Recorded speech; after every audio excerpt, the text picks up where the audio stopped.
We're continuing on with example 2 in this case. We're interpreting the Box-and-Whisker plot. We're going to focus in on what does the box tell us. And overall, keep in mind, what the box part of the Box-and-Whisker plot tells us is where 50% of our data is contained.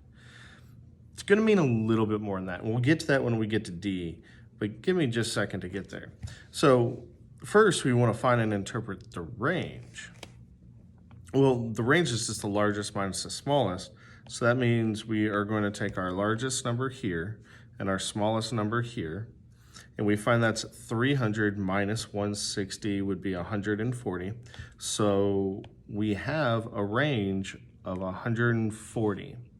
Now, here we are dealing with lengths and seconds of songs played by a rock band. What that means is the shortest song to the longest song played, the difference was 100 seconds, almost 2 minutes. That's a pretty big difference. So that's all it's telling us so far. Okay, so now that we have that in mind, let's look at, describe the distribution of the data.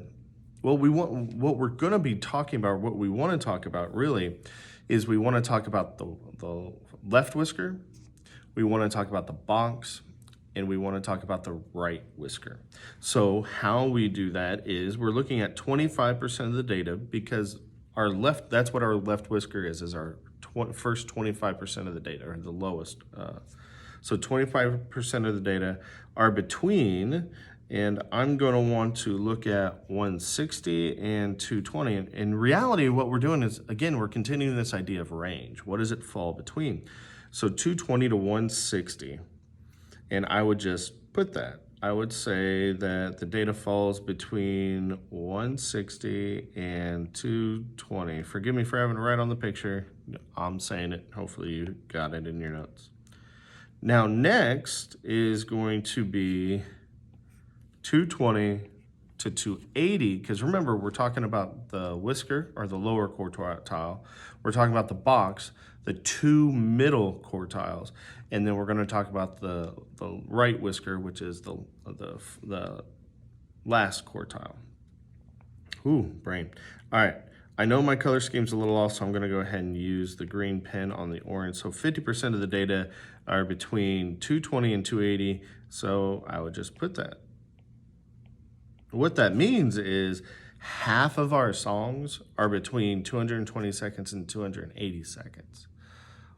So half of our songs are actually getting pretty lengthy. Remember, this is all stemming from the idea of there's a difference of 140 seconds. Actually, it's over 2 minutes. I said almost 2 minutes before. I meant over 2 minutes.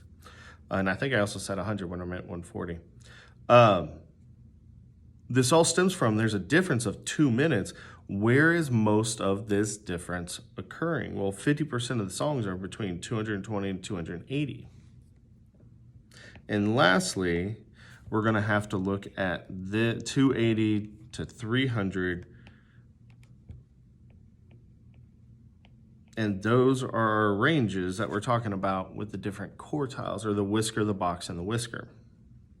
Now, our interquartile range, ooh, big fancy word to basically say, where does our box fall in all of this? So if I look at the beginning and the end of the box, that's 280 to 220.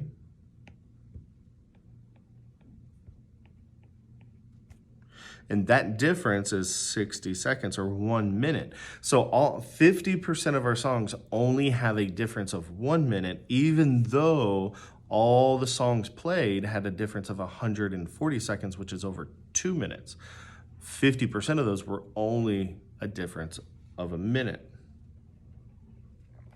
So overall, what that part is telling us is the middle half of the songs, song lengths are differ. That's the word I was looking for.